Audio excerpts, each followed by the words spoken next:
مسلسل شباب البومب 12 الحلقة الخامسة بعنوان غبقة المشاهير مع حسون. أهلا وسهلا بحضراتكم. قبل أي تفاصيل لايك للفيديو، اشتركوا وفعل الجرس من كلمة الكل عشان خاطر يوصل لكم الجديد والترندز.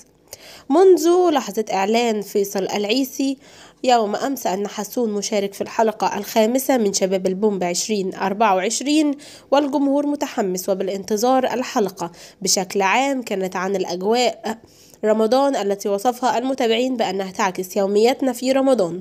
حلقة اليوم كانت بعنوان الغبقة، وبدأت أحداثها مع أم عامر وهي تطلب من عامر أنه يروح البقالة ليحضر القشطة وهو في طريقه، وطبعا باستخدام السيارة تفاجأ أن الناس كلها تركض والأجواء رياضة، حتى أن الجار استوقفه: امشي للبقالة احرق سعراته. طبعا شفنا بالحلقة كيف الأولاد يتبعون أمهم وقت الإفطار وبطريقة الأكل، بداية من التمر إلى الشوربة إلى الإفطار وقصة متابعة التلفزيون، لكن كله كان لافت في مشهد التلفزيون والإفطار لحظة ما قال في سرق العيسي حطوني أنا، وينتقل عامل إلى استراحة الشباب ثم يتوجهون إلى ملعب كرة طائرة، وأثناء اللعب يصادف أن الشباب يلتقون ببنات رايحين على غبقة مشاهير رمضانية.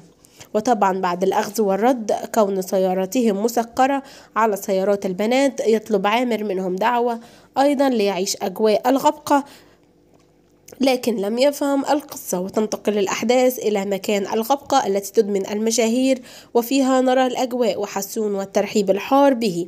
ويصل أيضا أحد المشاهير صعود ويدخل عامر معه، يجلس عامر على طاولة السحور، وأثناء تجول عامر وياسر في الغبقة يصادفهم ستاند العطور ويسألهم عامر ويش تبيعون، ويتفاجئ باسم البراند الجديد من العطور وكفايتي وراء تسمية باسم شهقة.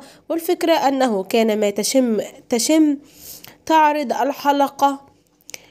الحلقات على روتانا خليجية ابتداء من أول رمضان. وزي ما حضراتكم شايفين المسلسل يتصدر مواقع التواصل الاجتماعي من أول رمضان. وانتهى حلقة النهاردة لحد كده. ما تنسوش دعمكم الدائم للقناة وتصلوا على النبي، ومع السلامة.